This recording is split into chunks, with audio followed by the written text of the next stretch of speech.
አከብረዋለሁም አለ። እስከ መቼ ድረስ ተመልከቱ። ረጅም ዕድሜንም አጠግበዋለሁኝ አለ። ያ ሰላም ረጅም ዕድሜን ጠግበዋል ብለው የሚያምኑት መሲሁን ማን ናቸው? ዛሬ ላይ እስካሁን ድረስ የሚሉት ማን ናቸው? እስኪ መልሱ ልጆች። ከማን እዚህ ጋር ደግሞ አላህና መልእክተኛው የፈረዱ ቢሆን የሚለው ነው አይደለ?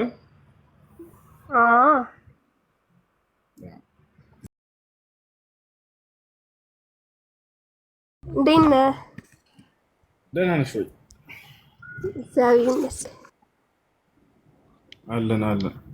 እሺ ጥያቄ አለ? አንድ ሁለት ሶስት አለ። እሺ ጥያቄሽ ምንድን ነው? የቁርአን ጥያቄዎች ናቸውና እሺ የሚጻረሩ ሀሳቦች ናቸው ብዬ የማስባቸው ናቸውና እየከፈትክ እያሳየኸኝ አንተ ትመልስልኛለህ እየጠየቅኩ። ችግር የለውም። የቱ ጋር ክፈትልሽ? ሱራ 39:44 ላይ 39:44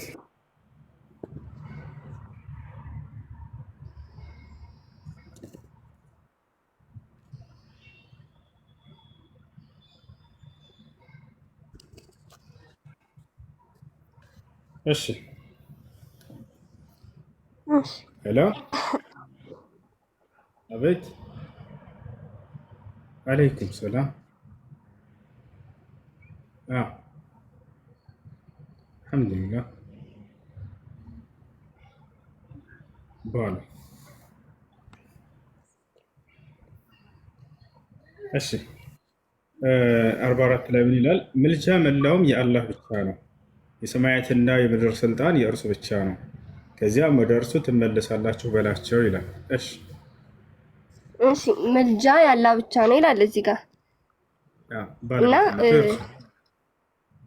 በቂያማ ቀን ነብዩ መሐመድ ለእናንተ ይማልዱላችኋል። ስለዚህ ሁለቱ ሀሳብ አይጻረርም። እዚህ ጋር ምልጃ ያላ ብቻ ነው ብሏል። እዛ ጋር ደግሞ ነብዩ መሐመድ ይማልዳል ካለ ሁለት የተለያዩ ሀሳቦች ናቸው ማለት ነው። አይደለም ጠይቄ ለመለሰልሽ አትደምድምሽ። አሁን ቦታ ላይ ባለቤትነቱን እየገለጸ ነው። ምልጃ ባለቤትነቱ የማና አሁን ስለ ምልጃ ሲወራ ጊዜ አንድ ምልጃ ተቀባይ አካል አለ፣ ሁለተኛ አማላጅ አለ፣ ሶስተኛ የሚማለድለት አካል አለ፣ አራተኛ ስራው ምልጃ ተብሎ ይጠራል። ገብቶሻል አይደል? የሚያስታርቀው የሚያማልደው ማን ነው ከተባለ እንዳልሽው ነቢዩ ሙሐመድ ሰለላሁ ዐለይሂ ወሰለም ናቸው። የምልጃው ባለቤት ተቀባዩ የምልጃን የሚቀበለው አካል ማን ነው? ያው እና እርሱ ነው።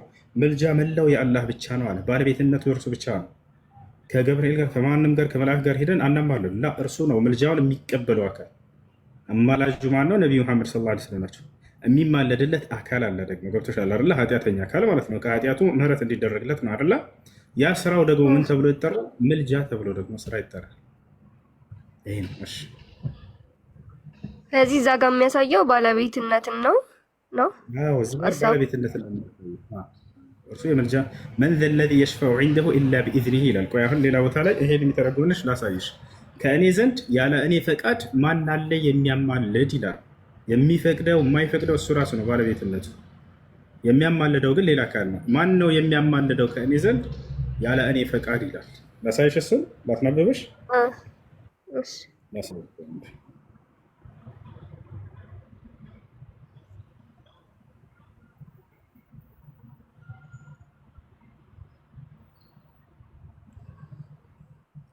ሱረቱ አልበቀራ 255 ሱረቱ አልበቀራ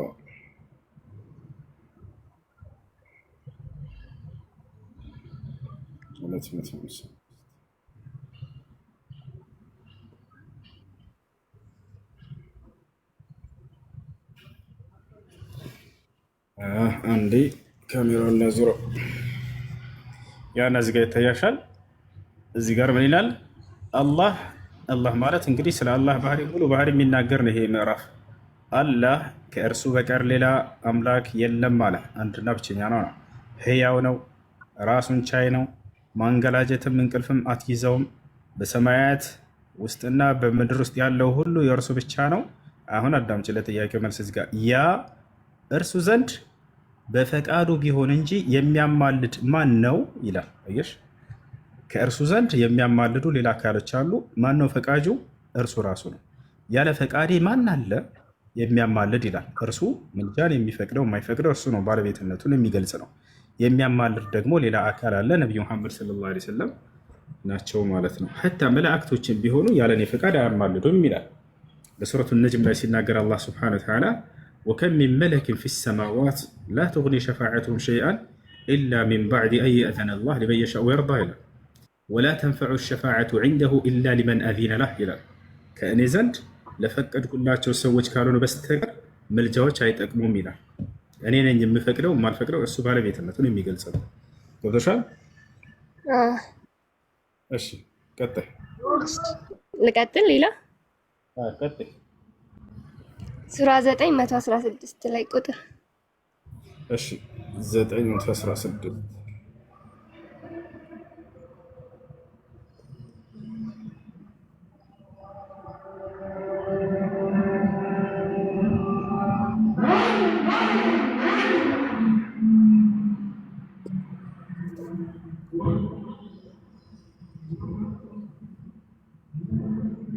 916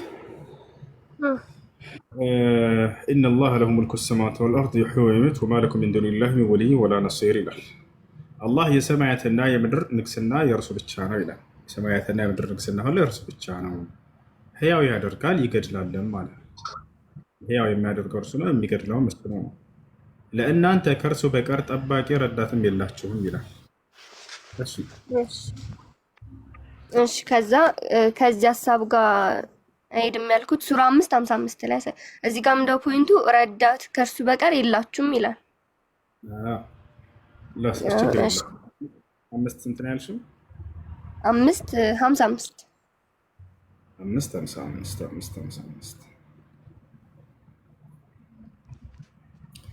ኢነማ ወልዩኩም አላሁ ወረሱሉሁ ወለዚነ አመኑ አለዚነ ዩቂሙነ ሰላተ ወዩእቱነ ዘካተ ወሁም ራኪዑን ይላል። ረዳታችሁ አላህና መልእክተኛው እነዚያ የሚያመኑት ብቻ ናቸው። እነዚያ ሶላትን በደንቡ የሚሰግዱ እነርሱም ያጎነበሱ ሆነው ምጽዋትን የሚሰጡ ናቸው ይላል። እዚህ ቦታ ላይ እንግዲህ መርዳት ሲባል ጊዜ ለሁለት ይከፈላል። አምላክ ይረዳል ወይ? አዎ አምላክ ይረዳል። ሰዎች ይረዳሉ ወይ? አዎ ይረዳሉ። ገብቶሻል አይደለ? ያ ማለት ስለዚህ አላህ ብቻ እዚህ አላህ እረዳለሁ ብሏል፣ እዚያ ደግሞ ሌሎች የሚረዳሉ ስላለ የሚጋጭ ነገር አይደለም። ለምሳሌ አምላክ ሰጭ ነው አይደለ?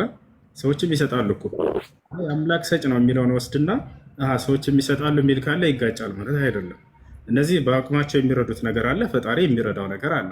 አምላክ ይሰጠኛል፣ አምላክ ስጠኝ ካልኩት ልጅን ይሰጠኛል አይደል? እነዚህኞቹ ሰውንም ስጠኝ ብዬ የምቀበለው ነገር አለ፣ ብር ይሰጠኛል። አይሽ አምላክ ይረዳናል አይደለ? ሰውም ይረዱናል እኮ በአቅማቸው። ያ ነው። ያ ማለት ይጋጫል ማለት አይደለም። አማኞች አንዱ ለአማኝ ለሌላው አማኝ ይረዳል። መልእክተኛው ለአማኞች ይረዳሉ። ልክ እንዲሁ አማኝ ለአማኝ እንደሚረዳዳ ፈጣሪ ደግሞ ይረዳል። ፈጣሪ ይረዳል የሚለውን ወስደን እዚያ ቦታ ሌላ ቦታ ላይ ደግሞ አማኞች የሚረዳዳሉ የሚለውን ይሄ ይጋጫል ማለት አይደለም። ሁሉም ይረዳል። የመርዳት ሁኔታ ግን የተለያየ ነው። የፈጣሪ መርዳት አለ፣ ፍጡሮች የሚረዱት መርዳት አለ። በአቅሟ ፍጡር ትረዳለች፣ አንዷ ሌላውን ትረዳለች አይደለ? ፈጣሪም ይረዳል እና ይሄ የሚጋጭ ነገር አይደለም። እሺ እኔ ብቻ ነኝ የሚለውን ስላየ ይመስለኛል ካላ በቀር ረዳት የላችሁም ይላል። አዎ እርሱ ብቻ በሚችለው ነገራቶች ላይ ሌላ ማንም ሊረዳ አይችልም። ለምሳሌ ልጅ መስጠትን ማን ነው የሚችለው? ፈጣሪ ብቻ ነው አይደለ? ያንን መርዳት ይችላል ሰው? አይችልም። ያ ማለት ግን ሌላን ነገር መርዳት አይችሉም ማለት ነው? ይችላሉ። ብር ስጠኝ ብለው ሰው እርዳኝ በብር ብለው ይረዳኛል አይደለ? ይረዳኛል። አንድ ይሄ ደክሞ ወይ ነው አግዘኝ እርዳኝ ብለው የሆነ ቃል ለማንሳት ይረዳኛል፣ ያግዘኛል። አይሽ እርሱ ብቻ በሚችለው ነገር ላይ ማንም በዚያ ላይ ማንም ሊረዳ አይችልም ከእርሱ ውጭ። ከእርሱ ውጭ ደግሞ ፍጥረታቶች አንዳቸው ለሌላቸው በሚችሉት ነገር ላይ ይረዳዳሉ። ያንን የሚዘጋ አይደለም ይሄ ቃል። እዚያ መልእክተኛውና አማኞች ይረዳዳሉ ስልጅል ጊዜ በሚችሏት ነገር ለማለት ነው። እሺ ሁለትን የቀረኝ ሁለትን እና ጨርሳለሁ። እሺ ሱራ 2:106 ላይ አድርግልኝ። 2:106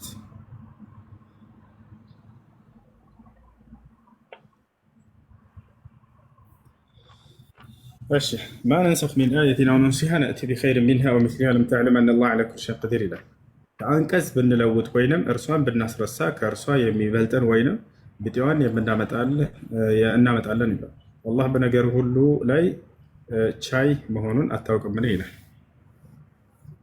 እሺ እዚህ ጋር ሀሳቤ ምንድን ነው? ያላ ቃል ይለወጣል ማለት ነው። ኦኬ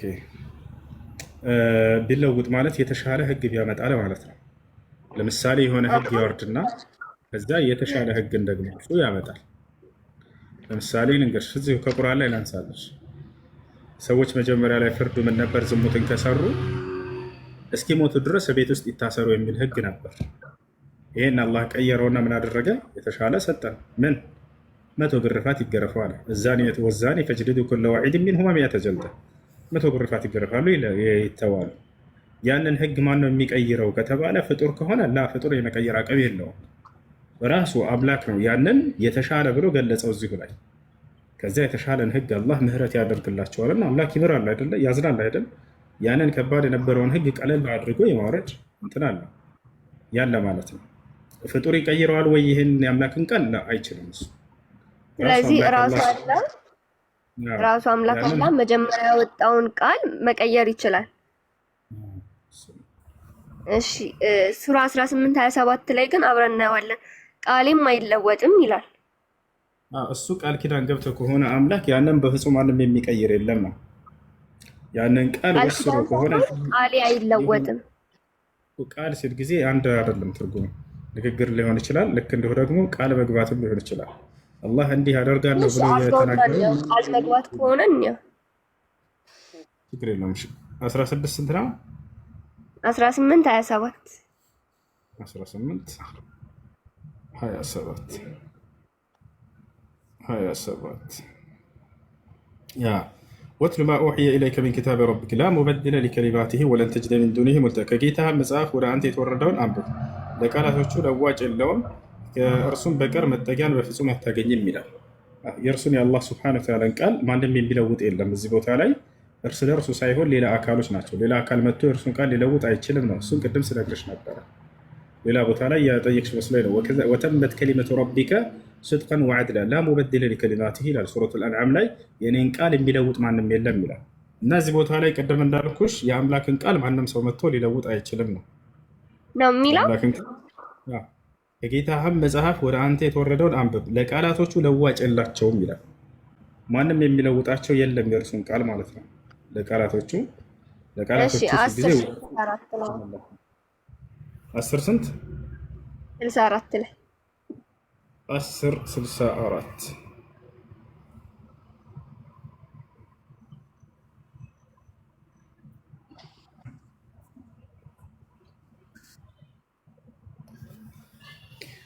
ለሁም ልቡሽራ ፊ ልሐያት ዱንያ ወፊ ልአኺራ ላ ተብዲለ ሊከሊማቲላህ። ለእነርሱ ይላል በቅርቢቱ ወይንም በመጨረሻይቱ ብስራት አላቸው፣ የአላህ ቃላት መለወጥ የላትም። ይህ እርሱ ታላቅ ዕድል ነው ይላል። ይህ አላህ ሱብሓነሁ ወተዓላ ለሁም ልቡሽራ ፊ ልሐያት ዱንያ ወፊ ልአኺራ፣ ለእነርሱ ብስራት አለችላቸው በቅርቢቱም ዓለም በቀጣዩም ዓለም ይላል። ለማን? ለአማኞች ማለት ነው። ከላይ እየገለጸ ነው። ይህ የአላህ ሱብሓነሁ ወተዓላ ቃል ነው። ይህን ቃሉን ደግሞ የሚለውጥ ማንም የለም ነው። ላ ተብዲለ ሊከሊማቲላህ፣ ለአላህ ቃላቶች ማንም ለዋጭ የላቸውም ይላል። እና ይህ ነው የአላህን ቃላት የሚለውጥ ማንም የለም ይላል። ይህ እርሱ ታላቅ እነዚህ ለአማኞች ቃል የገባዋለ ያንን ቃሉን የሚለውጥ ማንም የለም ማለት ነው።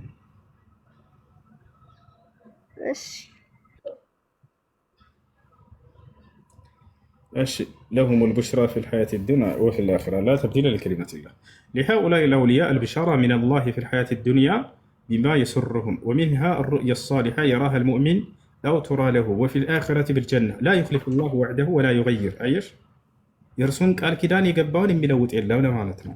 ተፍሲሩ ላይ ላሳይሽ ከፈለግሽ እኔ ቃል ገብቼላችኋለሁ። አንቺ ንግግሩ መስሎሽ ነው። ስለ ንግግሩ አይደለም እዚህ ጋር እየተናገረ ያለው ስለ ቃል ኪዳኑ ነው። የኔን ቃል ኪዳኔን ይሄ አይታጠፍም እያለ እየተናገረ ነው። ወደ አማርኛ ልቀይርልሽ እዚህ ተፍሲሩ ጋር ማለት ነው።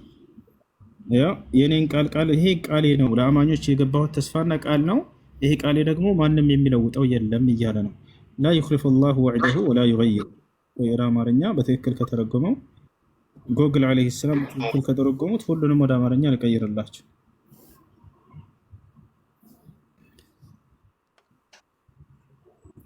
እሺ ለእነዚህ ቅዱሳን አማኝ የሚያየው ወይም ለእነርሱ የሚታየውን ጽድቅ ጨምሮ በዱንያ ህይወት ደስ የሚያሰኝ አማርኛው እግዚአብሔር ብሎ ነው የሚተረጉመው። አላህ የሚለውን አማርኛው እግዚአብሔር ብሎ ነው የሚተረጉመው። እሺ እግዚአብሔር የገባውን ቃል አያፈርስም ይላል። አየሽ ቃሉን አያፈርስም ነው የሚለው። ይታይሻል መግዲ? እያየሁ የገባውን ቃል አያፈርስም አይለውጥምም ነው። ይህም ትልቅ ስኬት ነው እና ይህ ነው። እሺ ቃል ኪዳኑ እንደማያፈርስ እንደማያጥፍ እየተናገረ ነው። እሺ የመጨረሻ በቃ እኔና በቃ እሺ ሱራ 18:26 ላይ ሱራ ስንት? 18 18:26 18:26 ቁልላሁ አዕለሙ ቢማ ለቢሱ አላህ የቆይቱን ልክ አዋቂ ነው ይላል በላቸው። የሰማያትና የምድር ሚስጥር የእርሱ ብቻ ነው። እርሱ ምን ያይ ምን ይሰማም ያለ እነርሱ ማለሁ ሚን ዱኒህ አብሱር ብሂ ወአስሚዕ። እርሱ ምን ያይ ምን ይሰማም ለእነርሱ ከእርሱም በቀር ምንም ረዳት የላቸውም። በፍርዱም ቀን በፍርዱም አንድንም አያጋራም ይላል። እሺ በዚህ ላይ ጥያቄሽ ምንድን ነው? እዚህ ጋር አላህ በፍርዱ ቀን ማንንም እንደማያጋራ ወይም ብቻውን ፈራጅ እንደሆነ ነው። እሺ ሱራ 33 ቁጥር 36 ላይ አርጋ። እሺ 33 36 ላይ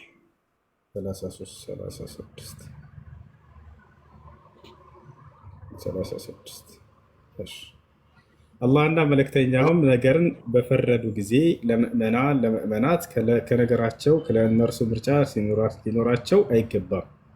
የአላህና የመልእክተኛውንም ትእዛዝ የጣሰ ሰው ግልጽ የሆነን መሳሳት በእርግጥ ተሳሳተ ይላል። እሺ እዚህ ጋር ደግሞ አላህና መልእክተኛው የፈረዱ ቢሆን የሚለው ነው አይደለ? እዚህ ጋር ስለ ምድራዊ ፍርድ እየተናገረ ነው። ይሄ ሐራም ይሄ ሐላል የምንለው ዛሬ የምንሰራቸው ነገራቶች አሉ አይደለ? በዚህ ነገር ላይ ነው እንጂ ስለ ትንሣኤ ቀን ፍርድ አይደለም። አላህና መልእክተኛው የሆነን ነገር ከወሰኑ ከተናገሩ እያለ ነው።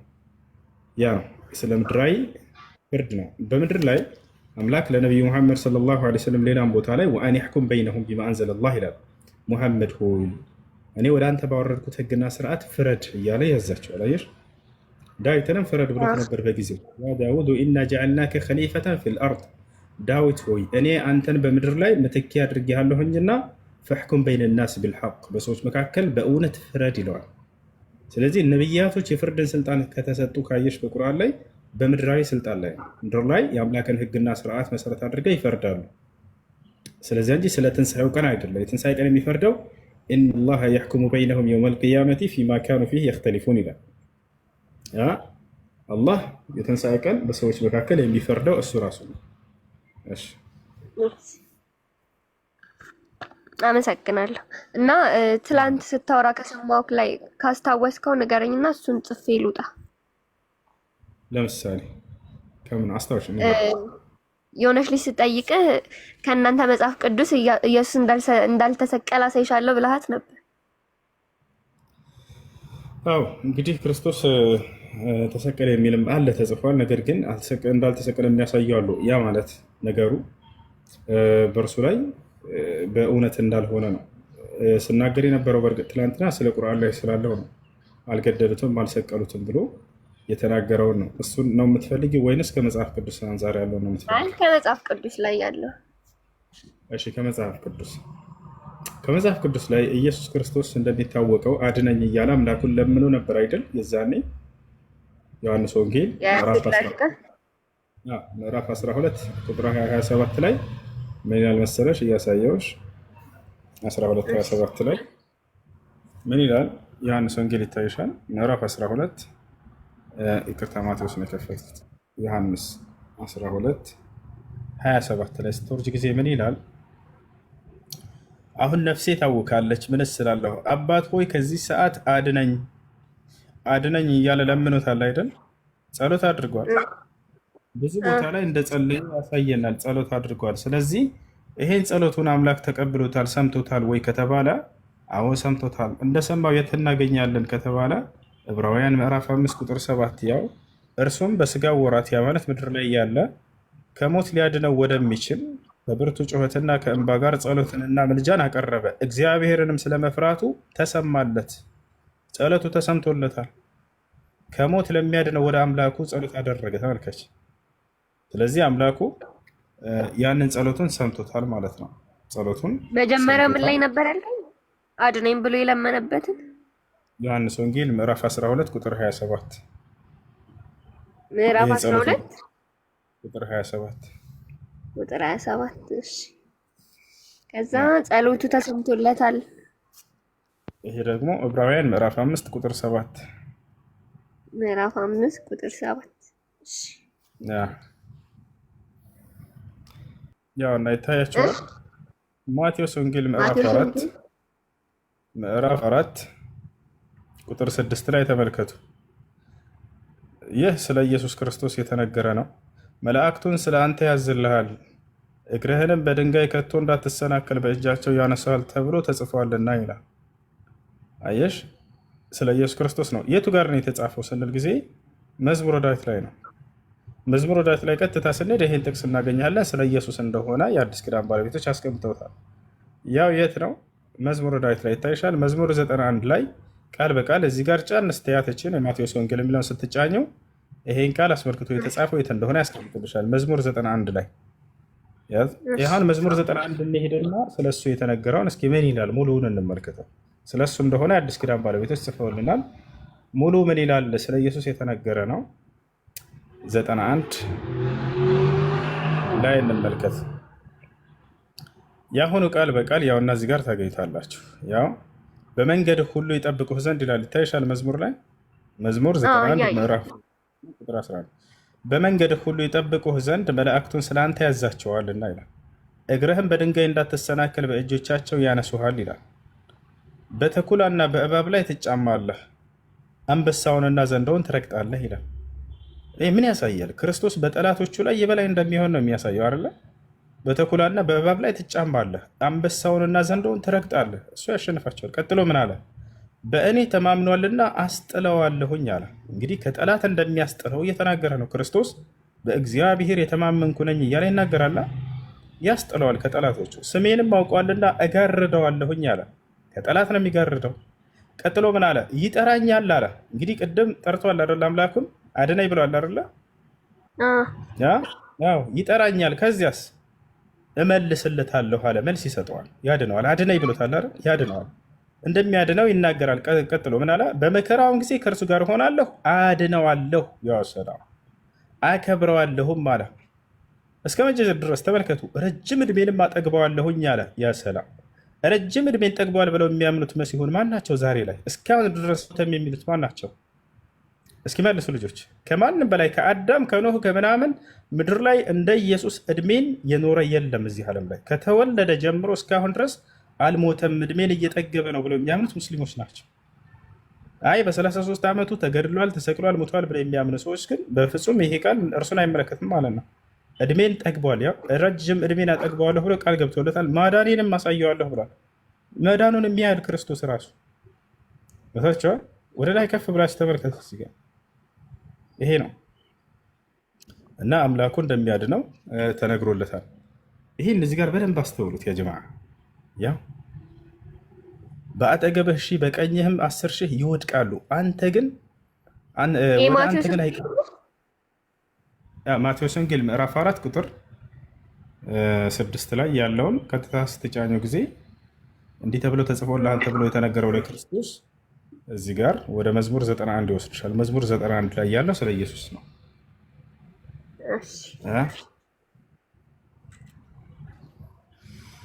እሺ እና ይህን ይመስላል። ስመጣ እንደምገባ ተስፋ አደርጋለሁ። አብሽሪ አብሽሪ አብሽሪ አብሽሪ ትገቢያለሽ። እሺ በጣም አመሰግናለሁ።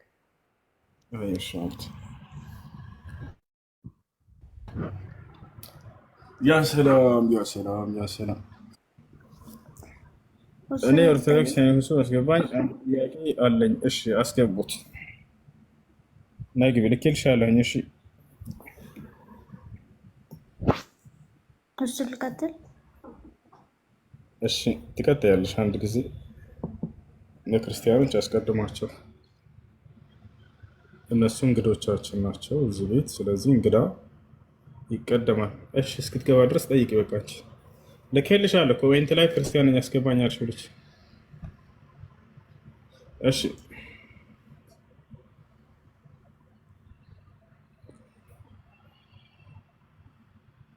ልቀጥል። ቀጥይ እየሰማሁ። እሺ የቅድሙን አልጨረስክልኝ ማለት አሁን ያንን ነገር ባታደርገው ተጠያቂነት አላት ማለት አላህ ሱብሓነሁ ወተዓላ ይጠይቃታል።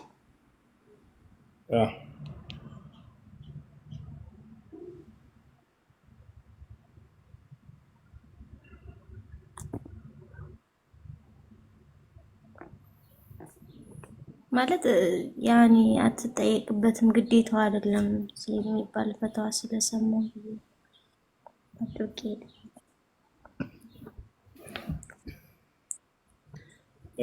እንግዲህ ነቢያችን ሰለላሁ ዐለይሂ ወሰለም ወልመርአቱ ራዕየቱን ፊ አህሊ በይቲሃ ወመስኡለቱን ዐን ረዕየቲሃ ብለዋል። ቃል በቃል ያው ትጠየቃለች ብለዋል። ሐዲሱን ልስጥሽ ቁጥሩ ትጠየቃለች ካሉ በኋላ አضيعت أم حفظتها ይህን ኃላፊነቷን ጠበቃለች አልጠበቀችም የሚለውን ትጠይቃለች። ኩልኩም ራዕን ወኩልኩም መስኡሉን ዐን ረዕየቲሃ والرجل راعي في أهله ومسؤول عن رعيته والمرأة راعية في أهل بيتها ومسؤولة عن رعيتها وضيعت أم حفظت ቁጥሩ ልስጥሽ ትፈልጊያለሽ?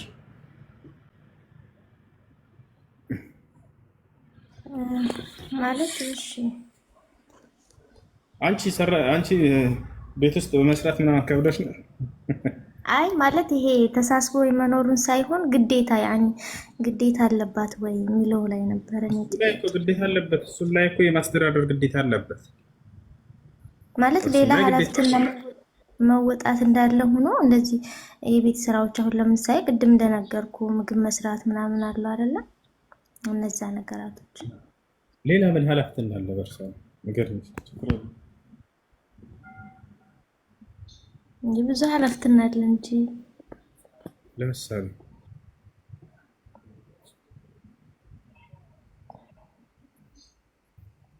طيب እሺ በቃ ተው። ሁለተኛ ጥያቄ ልጠይቅ።